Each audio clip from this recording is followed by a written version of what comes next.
Hello everyone, कैसे हैं आप लोग। तो आ गई है एक और नई वीडियो टेकी मोहित चैनल पर। और आज से हम शुरू करने वाले हैं एक नया कोर्स जो कि होगा आईपी का। और आईपी में हम अब पढ़ेंगे क्लास 12 का पूरा पाइथन का कोर्स, और उसके साथ ही हम कवर करेंगे एसक्यूएल।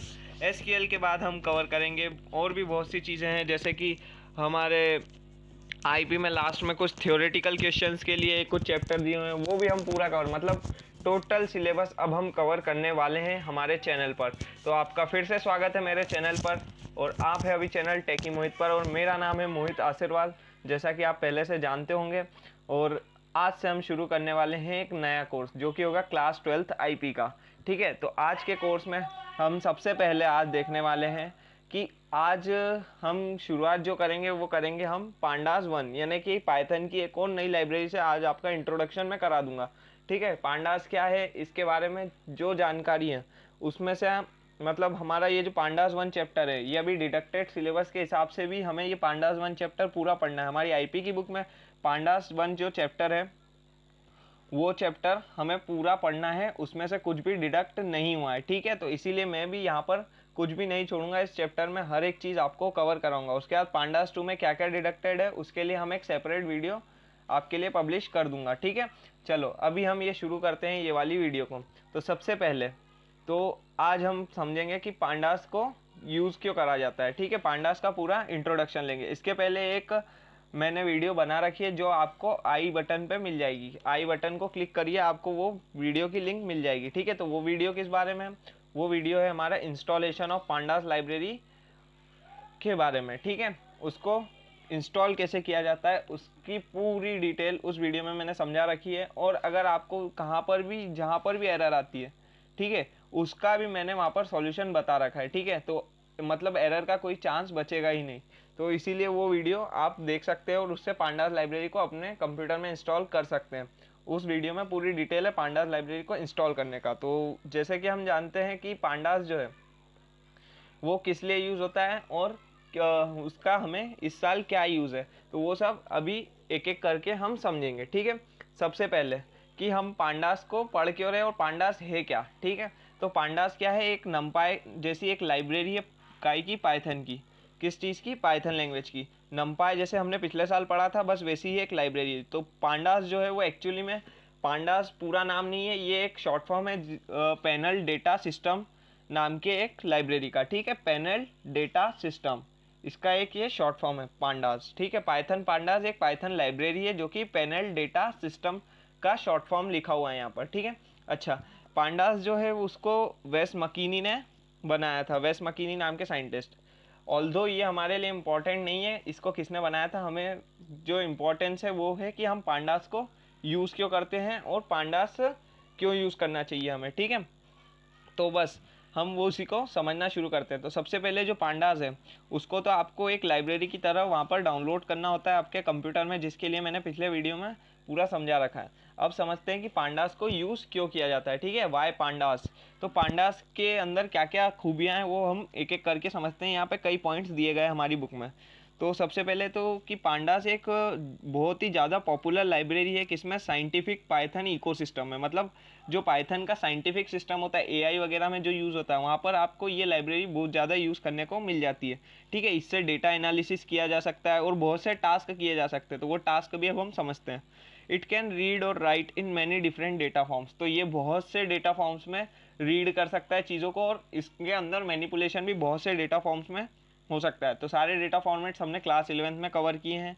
ठीक है, उन सारे फॉर्मेट में लगभग लगभग ये यूज़ हो सकता है। ठीक है, it can calculate in all possible way the data is organise. मतलब कि ये हर तरह से कैलकुलेशन कर सकता है, भले ही डेटा किसी भी वे में ऑर्गेनाइज हो, यानी कि रोज हो, कॉलम्स हो, डायगोनल्स हो, इस टाइप से इसको कैलकुलेशन पॉसिबल है इसमें। It can easily select subsets of data from बल्कि data sets and even combine multiple data sets together. It has functionality to find and fill missing data. ठीक है, तो ये तो बात से ही समझ आ रहा है कि ये जो है बड़े बड़े डेटा में से हमको सबसेट्स निकाल कर दे सकता है, यानी कि ये हमें सॉर्टिंग के लिए बहुत अच्छा यूज़ दे सकता है। ठीक है, उसके अलावा ये अलग अलग डेटा सेट्स को कंबाइन भी कर सकता है, और है ना अलग अलग जहाँ पर आपका जो डेटा है वो फिल्ड नहीं है, कहीं पर अगर आपने नन वैल्यू रख रखी है तो वहाँ पर भी ये फिल करने की आपको चॉइस देता है। ठीक है, ये एक्चुअली एक विजुअल रिप्रेजेंटेशन बहुत ही अच्छा प्रोवाइड कराता है पांडास, इसीलिए ये बहुत ही बढ़िया डेटा टाइप है। ठीक है, उसके बाद एक अच्छी लाइब्रेरी है ये। अच्छा, उसके बाद क्या है, it allows you to apply operation to independent group within data. मतलब कि हम अलग अलग ऑपरेशन इंडिपेंडेंट डेटा पे भी लगा सकते हैं, हर डेटा पे हम ऑपरेशन परफॉर्म कर सकते हैं। ठीक है, ऑपरेशन यानी कि उस पर कोई भी कैलकुलेशन परफॉर्म कर सकते हैं। ठीक है, it supports reshaping of data into different forms. तो जैसे हमने नंपाई में अरेज पढ़ा था, तो अरेज में भी हम अलग अलग तरह से जो हमारे अरेज थे उनको अरेंज कर लेते थे। ठीक है, तो इसी टाइप से पांडास में भी जो हम डेटा टाइप होगा उसको अरेंज कर लेंगे। अच्छा, ये जो मैं समझा जा रहा हूँ इतनी सारी चीज़ें, तो इनको हम समझ के और इसका यूज़ कैसे करेंगे, तो वो सब अभी हम आगे समझेंगे कि इसके डेटा टाइप कौन कौन से और इसे कैसे यूज़ करना है। ठीक है, उसके बाद it supports advance time series functionality. मतलब कि ये जो है टाइम सीरीज़ की एक एडवांस फंक्शनैलिटी प्रोवाइड करा देता है हमको। ठीक है, तो उसके बारे में भी हम बाद में समझेंगे। It supports visualisation by integrating Matplotlib and Seaborn etcetera libraries. तो ये क्या करता है, जो पांडास डेटा टाइप है हमारा, वो अलग अलग लाइब्रेरीज को भी कंबाइन करके और हमें एक विजुअल रिप्रेजेंटेशन अवेलेबल करा सकता है। ठीक है, तो इसीलिए पांडास जो है एक बड़े टेब्यूलर डेटा को अरेंज करने का, उसको हैंडल करने का, उसको एडिट करने के लिए बहुत ही बढ़िया लाइब्रेरी है, बहुत ही कमाल की लाइब्रेरी है। तो इसे अब हम पढ़ने की शुरुआत करने जा रहे हैं। ठीक है, पांडास क्यों यूज़ कर रहे हैं ये मैंने आपको समझा दिया। पांडास एक बहुत ही बढ़िया लाइब्रेरी है और अब इसके द्वारा हम समझेंगे कि कैसे इसको पाइथन में यूज़ करना है। तो अब पांडास के डेटा स्ट्रक्चर को समझते हैं। ठीक है, पांडास का डेटा स्ट्रक्चर क्या है, तो इसके पहले पांडास के डेटा स्ट्रक्चर को समझे, मैं आपको डेटा स्ट्रक्चर की डेफिनेशन बताता हूँ। डेटा स्ट्रक्चर क्या होता है, तो डेटा स्ट्रक्चर जो होता है, ये डेफिनेशन एक्चुअली एग्जाम में पूछी जा सकती है, तो आपको इसको याद रखना होगा। ठीक है, क्या है, data structure refer to specialized way of storing data so as to apply a specific type of functionality on them. मतलब डेटा स्ट्रक्चर क्या है कि हम डेटा को कहीं से भी हमने raw material, raw data collect किया और उसके बाद उसको एक ऐसे वे में अरेंज किया कि हम उस पर कोई भी फंक्शन परफॉर्म कर सके। ठीक है, एक अलग तरीके का वे है हमारा डेटा को स्टोर करने का, जिससे हम क्या कर सके, उस पर specific type of function perform कर सकें। मतलब एक तरह से समझ लो कि डेटा स्ट्रक्चर क्या हो गया, इन्फॉर्मेशन। ठीक है, हमने जूनियर क्लासेस में इन्फॉर्मेशन के बारे में पढ़ा है कि डेटा और इन्फॉर्मेशन में क्या अंतर होता है। तो डेटा वो होता है रॉ फैक्ट्स एंड फिगर्स, और इन्फॉर्मेशन क्या होता है, उनका एक सिस्टमेटिक वे में अरेंजमेंट। तो बस डेटा स्ट्रक्चर की डेफिनेशन और इन्फॉर्मेशन की डेफिनेशन एक जैसी ही समझ लीजिए।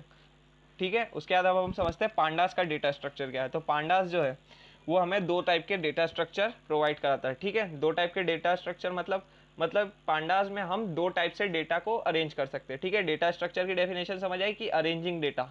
ठीक है, तो पांडास में क्या कर सकते हैं, हम दो टाइप से डेटा को अरेंज कर सकते हैं। कौन कौन से टाइप से, सीरीज और डेटा फ्रेम। किस टाइप से, सीरीज और डेटा फ्रेम। सीरीज और डेटा फ्रेम क्या है, देखो, सीरीज यानी समझ लो आप 1D अरे।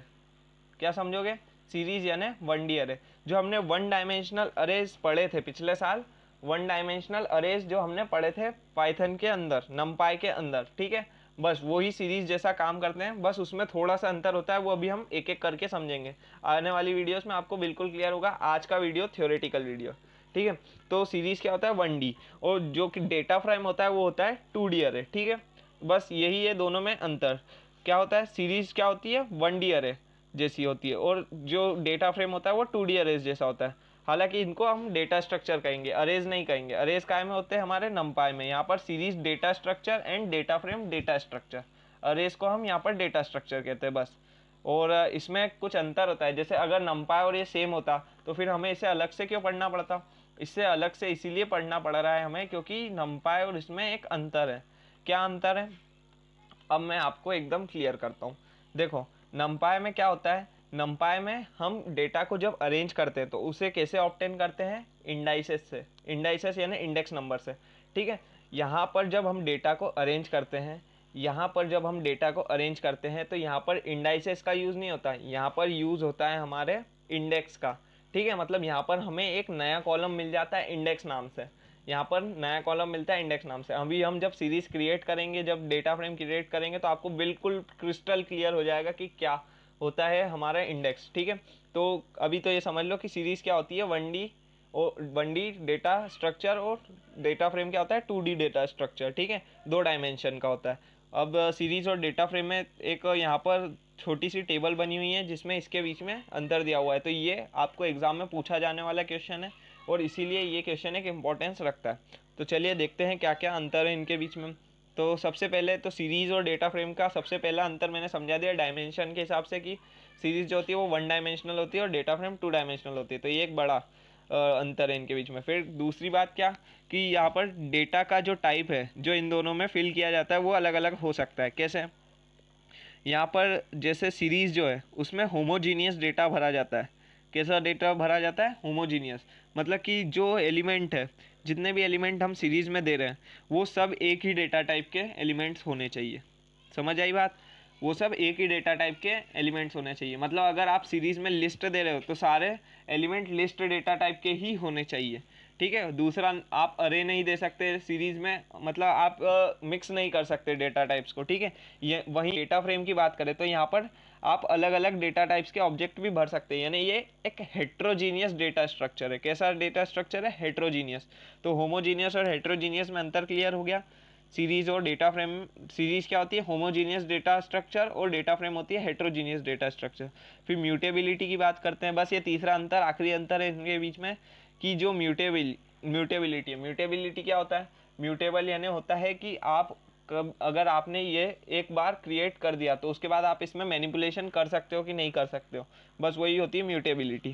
तो जो सीरीज़ होती है वो होती है वैल्यू म्यूटेबल।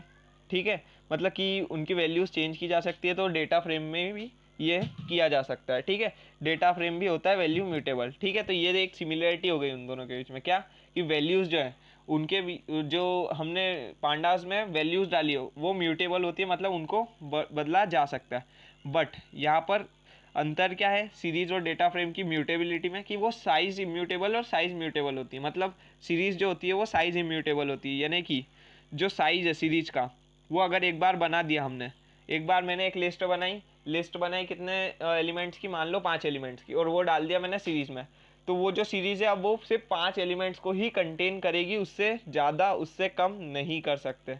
ठीक है, उससे ज़्यादा और उससे कम नहीं कर सकते। लेकिन अगर आप किसी एलिमेंट को हटाना या बढ़ाना चाहते हैं तो एक नई सीरीज़ को आपको बनाना है पड़ेगा। एक बार कोई सीरीज़ क्रिएट हो गई तो उसकी साइज़ को आप बदल नहीं सकते, वैल्यूज़ को बदल सकते हो, साइज़ को बदल नहीं सकते। ठीक है, वैल्यूज़ को बदल सकते हो, साइज़ को बदल नहीं सकते। फॉर एग्जांपल अगर आपने एक लिस्ट बनाई जिसमें एलिमेंट्स डाल दिए 1 2 3 4 5, तो आप वहाँ पर 1 2 3 4 5 में आप 5 को हटा के 6 लिख सकते हो, लेकिन आप को है ना, मतलब जो वहाँ पर कैरेक्टर्स की साइज़ थी यानी 5 की साइज़ थी वहाँ पर। ठीक है, 1 2 3 4 5 यानी 5 की साइज़ थी, तो वो 5 की साइज़ को चेंज नहीं कर सकते, है ना। बस यही अंतर है म्यूटेबिलिटी की सीरीज़ और डेटा फ्रेम में। डेटा फ्रेम में क्या होता है, साइज़ म्यूटेबल भी होता है, यानी यहाँ पर आपने एक बार साइज़ डिफाइन कर दी तो उसको ज़्यादा कम भी कर सकते हैं। ठीक है, तो ये है डेटा फ्रेम और सीरीज़ के बीच में 3 बड़े अंतर। क्या क्या? 1D और 2D, होमोजीनियस हेट्रोजीनियस, और value and size, mutable immutable. ठीक है, म्यूटेबिलिटी के ऊपर। तो ये थे हमारे सीरीज़ और डेटा फ्रेम के बीच के सारे डिफरेंसेस, और ये एक बड़ा क्वेश्चन होता है। तो एक काम कीजिए, मैं इसकी एक पीडीएफ आपको अभी प्रोवाइड करा रहा हूँ डिस्क्रिप्शन में, तो आप वहाँ से जाकर इसकी पीडीएफ डाउनलोड कर सकते हैं। उस पीडीएफ में आपको अभी तक मैंने जो भी पढ़ा है उसकी डेफिनेशंस वगैरह, उसके बारे में जो भी मतलब मैंने वहाँ पर जो नोट्स कह सकते हैं एक तरह से, तो वो सारे नोट्स आपको वहाँ पर मिल जाएंगे। तो आज की वीडियो को यहीं पर एंड करते हैं। वीडियो थोड़ी सी लंबी हो गई थी, अब हम छोटे छोटे वीडियोस में ही सारी चीज़ों को कवर करेंगे, जैसा कि मैंने पिछले साल किया था अपनी सीरीज़ में पाइथन की। ठीक है, 11th पाइथन की, बस वैसे ही वीडियोस यहाँ पर भी आएंगे और जल्दी ही हम इस चैप्टर को कवर कर लेंगे। तो अगर अभी तक आपने सब्सक्राइब नहीं किया चैनल को तो सब्सक्राइब कर दीजिए और इसको शेयर करना बिल्कुल ना भूलें। तो हम मिलते हैं नेक्स्ट वीडियो में, तब तक के लिए